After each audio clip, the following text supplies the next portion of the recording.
आम्ही ही अचानक न ठरवता काढलेली ट्रिप आहे. आम्ही अचानकच ठरवलं आणि अचानक निघालो सगळे कोकण ट्रिपसाठी.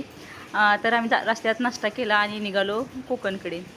कोकणा एवढं नैसर्गिक सौंदर्य कुठेच नाही. जेव्हा तुम्ही कोकणात आलात ना, तर तुम्ही कोकणाची सोडून जाल इतकं नैसर्गिक सौंदर्य आहे. आणि आम्ही रानमेवा घेतला होता, काळी मैना, आणि आम्ही विकतही घेतला होता आणि आम्ही सगळ्यांनी खाल्ल्यानंतर आम्ही आईस्क्रीमही खाल्लं. ह्या सगळ्या गोष्टी होतच राहणार. आणि आम्ही गाडी थांबवून आम्हाला काळी मैन्याचं झाड दिसलं होतं तिथं, तर आम्ही सगळेच उतरून झाडाची काळी मैना तोडून त्याही खाल्ल्या. नंतर आम्ही फायनली हॉटेलमध्ये पोचलो 8-9 तासाच्या प्रवासानंतर. आणि ही आमची रूम होती.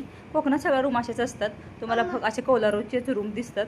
आणि नंतर मग आम्ही बीचवर जायचं ठरवलं होतं. आम्हाला यायलाच 5 वाजले होते. आम्ही सकाळी 7ला निघालो होतो, तरीही आम्ही बीचवर जायचं ठरवलं आणि बीचवरही खूप एन्जॉय केला.